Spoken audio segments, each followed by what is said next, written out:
سلام، میخوام براتون یکی از روش‌های دیگه رو برای دوختن دور آستین حلقه‌ای توضیح بدم. فرض کنید شما یک لباسی دارین که اصلا نمیخواین بهش نه سجافی بدید، نه با آستر قرار سجاف بشه، هیچی. اون لباس قرار همین شکلی فقط یک آستین حلقه‌ای باشه. مثلا فرض کنید الان خود همین لباس یقش یقه فرنچی هست و میخواد حالت آستین حلقه‌ای باشه. خب من برای اینکه این یه حالت خیلی تمیز و حرفه‌ای در آخر در بیاد، میام با یه نوار باریک دور این حلقه رو میدوزم. این کارم باز به دو روش انجام میشه. یکی مدل گاند کشیه، یعنی نوار از بیرون مشخصه، ولی یکیش مدلیه که شما نوار رو از بیرون نمیبینین، فقط یه دوخت وجود داره. حتی اگر که میخواین دوخت وجود نداشته باشه، میتونید از پسدوزی خیلی خیلی ظریف هم استفاده کنید. حالا بریم تا توضیح بدم که چه شکلی اون نوار رو باید در بیاریم. برای محاسبه بلندی نواری که میخوام در بیارم، دور حلقه رو اندازه گیری میکنم. برای اندازه گیری دور حلقه لازم نیست که اینو خیلی دقیق این شکلی بیایم با متر اندازه بزنیم. ما یه اندازه حدودی لازم داریم، بنابراین این شکلی. فقط ببینید من مترم رو عقب‌تر میذارم، یعنی لب اینجا رو اندازه نمیگیرم، یه ذره عقب‌ترش رو اندازه میگیرم، چون این الان خودش نیم سانت جای دوخت داره دیگه. پس به این شکل دور حلقه رو اندازه میگیرم. حدودی 45 تاست. وقتی که این عدد رو به دست میارید، هیچ وقت نیاین دقیقاً همون عدد رو برای بلندی نوارتون در نظر بگیرید. همیشه 2-3 سانت بلندتر در نظر بگیرید. نواری که میخوام به دست بیارم از اریب پارچه به دست میاد. اریب پارچه هم به دست آوردنش فرمول داره. من در ویدیوهای قبلی خیلی به این موضوع اشاره کردم، ولی بازم اینجا توضیح میدم، شاید برای بعضی ها اولین بار باشه که دارن این ویدیو رو میبینن. خب ببینید، وقتی که شما میخواین اریبی در بیارین، شما باید اول راستای پارچتون رو و بیراه پارچتون رو تشخیص بدید. برای اینکه راه و بیراه پارچتون رو پیدا کنید، جای دقیقش رو، راه پارچه همیشه در راستای ترکی پارچه است. ترکی پارچه همون جاییه که پارچه فروشا اندازه میگیرن تا اونو متر کنن و مثلا وقتی شما میگین من 2 متر پارچه لازم دارم، پارچه فروشا راه پارچه رو اندازه میگیرن و به شما میدن. این از این. پس این سمت راه پارچه است، این سمت بیراه پارچه است، یعنی عرض پارچه است و این دوتا باید دقیقاً حالت عمود برهم و گونیا داشته باشه. من میتونم با کشیدن تار، اگر از سمت ترکی دارید انجامش میدید که به موازات ترکی یه خط رو اندازه میگیرید، ولی اگر وسط پارچتونه مثل من، اینجا الان یه تیکه پارچه من دارم، میدونم که اینجا بیراهه ولی راه پارچم یه حالت سرکجی داشت. منم با کشیدن این نخا به این شکل در آوردن تارهاش به یه خط صاف رسیدم. تو قسمت بیراه هم با کشیدن پود میتونین به یه خط صاف برسین و یه جای خالی بهتون میده. وقتی که شما پود رو میگیرید میکشید از وسط پارچه، یه خط خالی میده. اون خط خالی رو اگه قیچی کنید میشه بیراه دقیق شما. حالا برای پیدا کردن اریبم گفتم که من تقریبا به 45 سانت بلندی برای نوارم نیاز دارم. گفتم که میخوام چند سانتم بلندتر در نظر بگیرمش، مثلا 48 سانت اینا کافیه. نوار قراره که از اریب پارچه در بیاد. اریب پارچه این قسمته. من وقتی که روی راه و بیراه 2 تا علامت مساوی بزنم و اون 2 تا علامت رو به هم دیگه وصل کنم، اریب پارچه رو به من میده. پس الان برای پیدا کردن نوار اریب 48 سانتی باید 2 تا اندازه روی راه و بیراه پارچه بزنم. برای پیدا کردن اون عدد 34 رو در نظر میگیرم. ببینید بچه ها، این که مثلا چجوری محاسبه میشه، یک محاسبه دقیق ریاضی داره، اینو که خب هممون میدونیم، ولی من نمیخوام وارد بحث ریاضیاتش بشم. همینطوری بهتون بگم که مثلا هر عددی که دارید 10-15 تا ازش کم کنید، مثلا 48 تا. اگه 15 تا ازش کم کنم میشه نزدیک 33 سانت و شما اون دوتا عدد رو روی راه و بیراه علامت بزنید به هم وصل کنید، قریب 48 سانتی بهتون. الان من روی بیراه 34 تا علامت میزنم، روی خط راه هم 34 تا علامت میزنم، این دوتا رو به هم وصل میکنم و ببینید 48 و نیم شده. خوبه این عدد الان برای کاری که میخوام انجام بدم خوبه. پهنای این نوار خیلی مهمه.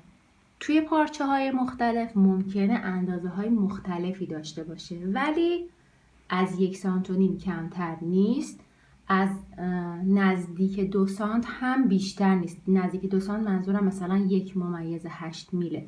بستگی دارین که با چه پارچه شما میخواین این نوارتون رو درست کنین. معمولا با جنس خود پارچه‌ای که ازش لباس دوخته شده این نوار درست میشه. من الان برای این پارچه 1.6 رو در نظر میگیرم.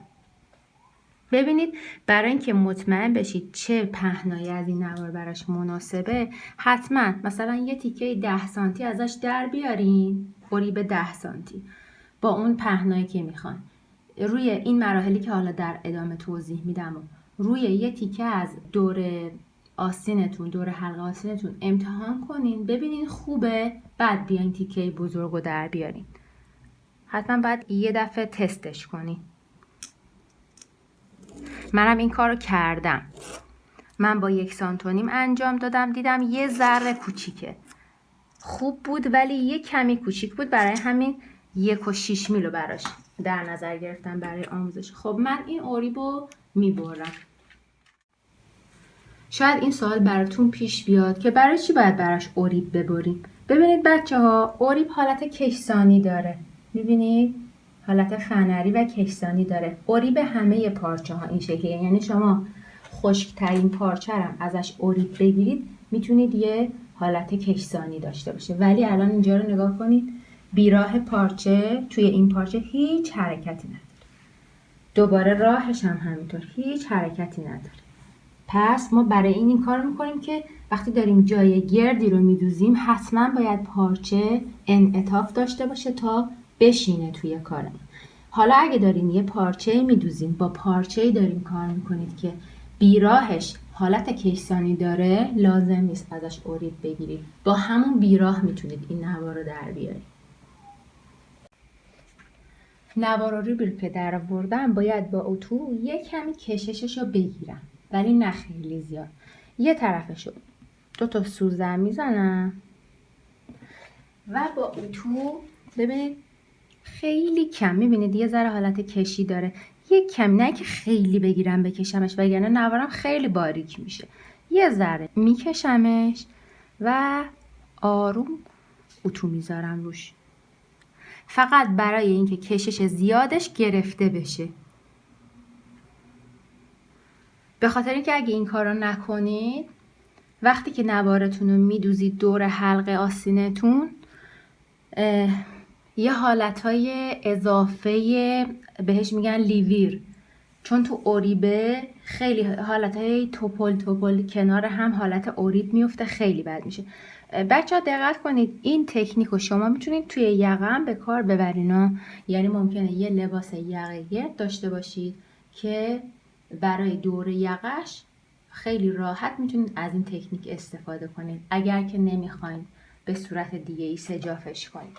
وقتی که این نوار رو که آماده کردم، یه سمتشو یک لا به این شکل یه دوخت میزنم. ببینید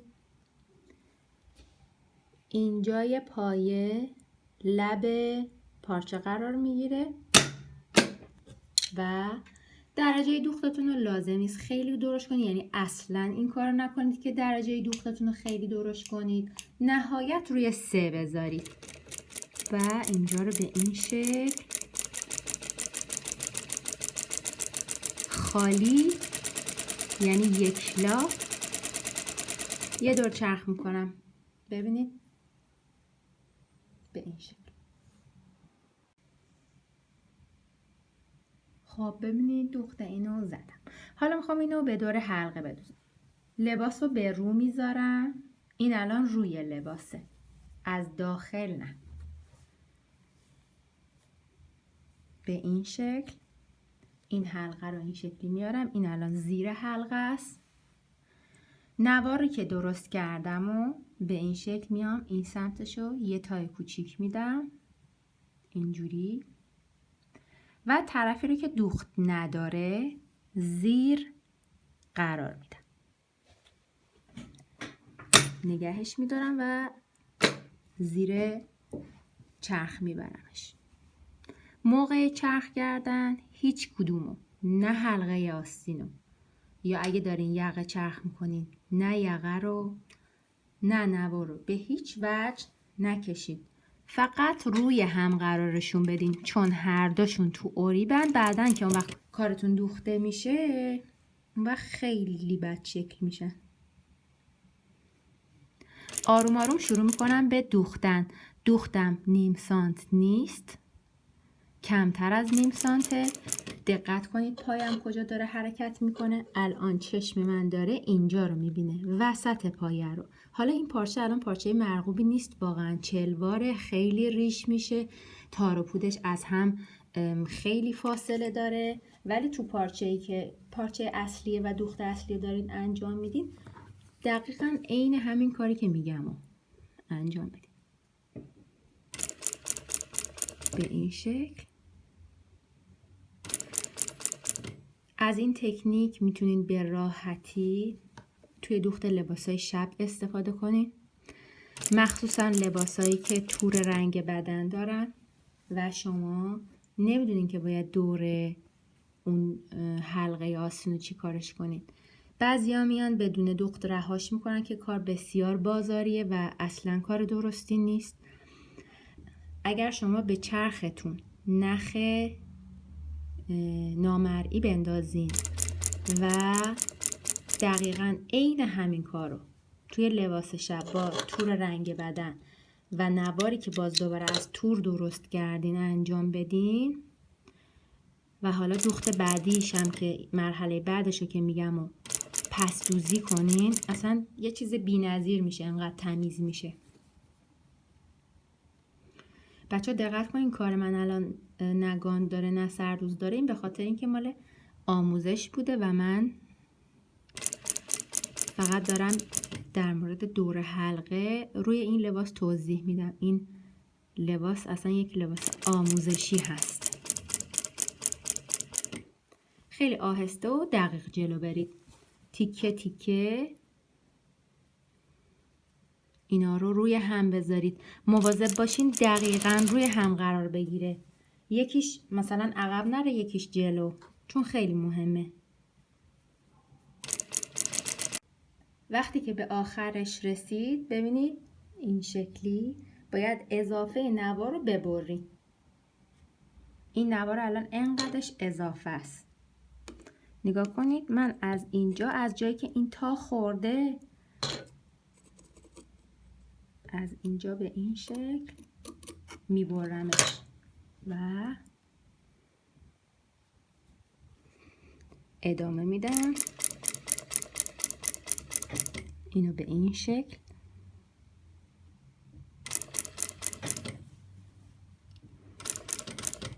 میتونید دیگه سرقائمی نزنید برای اینکه هی اینجا حالت برجسته پیدا میکنه.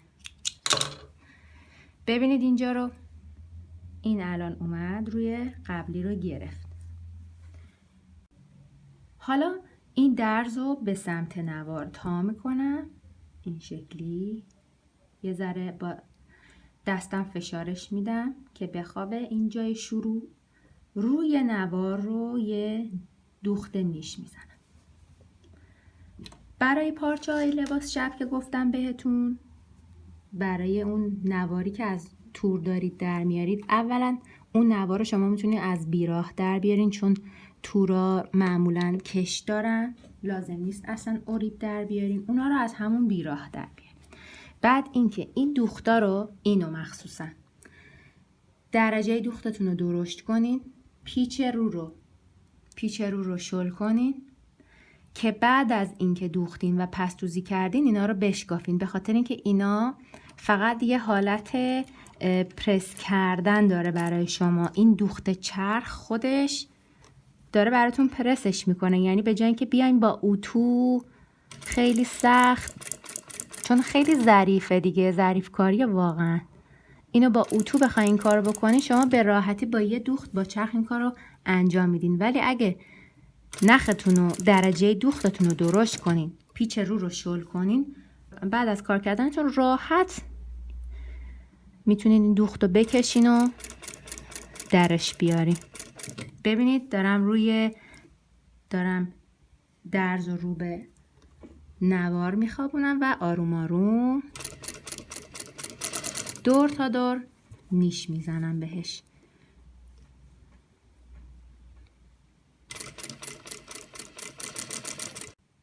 وقتی که دوخت نیش رو زدم، ببینید دوستان اینجایی که این شکلی روی هم گذاشتیم و این شکلی دقیق روی هم قرار میدم و حتما اینجا رو اصلاح میکنم، چون اینا قراره تا بخورن. اگر این اضافه ها وجود داشته باشه باعث میشه که همین جایی که این دوتا پارچه رو هم افتادن یه حالت ناهماهنگی و پستی بلندی ایجاد بشه. پس این خیلی کار مهمیه. خب حالا اینو به این شکل از داخل شروع میکنم به نگاه کنید. این کار کامل قراره به تو تاشه، یعنی نمای لباس اینه. قرار نیست ما اصلا این نوار رو ببینیم. کامل به داخل تا میشه. اینجا رو تا میزنم.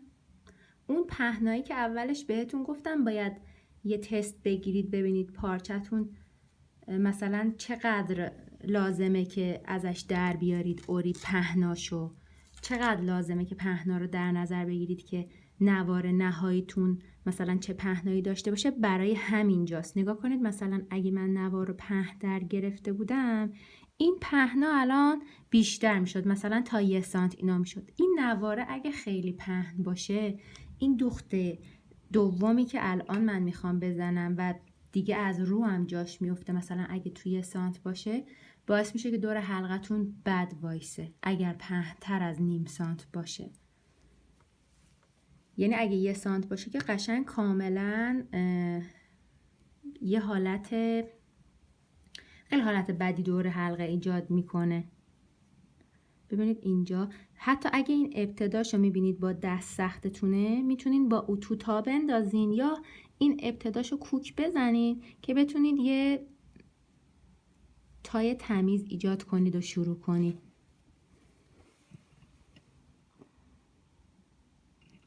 هیچ وقت این جاهایی که درشته یعنی زخیمه میخواین شروع به چرخ کردن کنید شروع نکنید سرقایم میزدن، مخصوصا جایی که مثل دور حلقه آستین گرده و شما دوباره قراره به اونجا برگردید.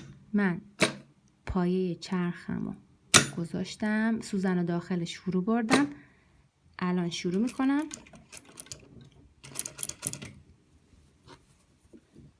به این شکل. ببینید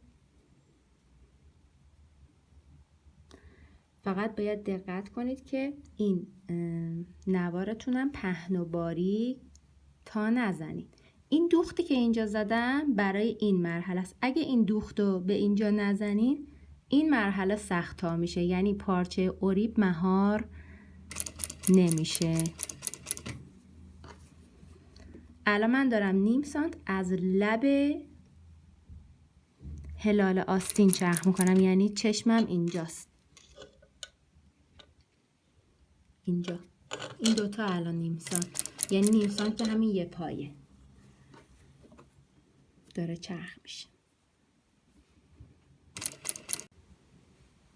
این دوخت رو شما توی لباس شب میتونین با دوخت درشت بدوزین،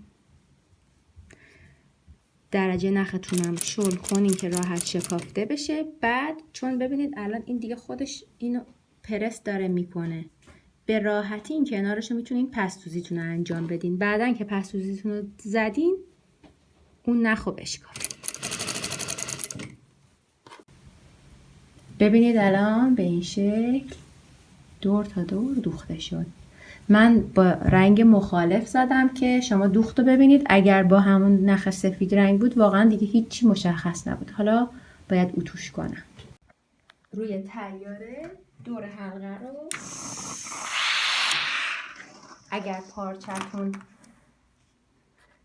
روی پارچه اصلی شما هیچ وقت اتو نذارید، یا از پشت اتوش کنید یا اگه دارین از رو اتوش میکنید حتما پارچه اتو بذارید. من الان چون پارچه واقعی نیست در حقیقت، یعنی لباس واقعی نیست، فقط میخوام نحوه اتو کردنش رو بهتون نشون بدم. روی طیاره تیکه تیکه ببینید، مثلا وقتی میخوام یه جای گرد و اتو بزنم همون تیکه رو طوری میندازم که دورش تا یه محوطه‌ای مثلا اینجوری نمیندازم، چون با این اتو شما به اون تیکه شکل میدی. طور قرارش میدم در جایی از طیاره قرارش میدم که بقیه اطرافش صاف باشه.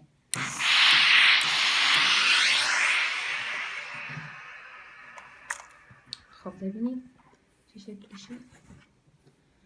این شکلی بیرونش شد، اینم داخلش.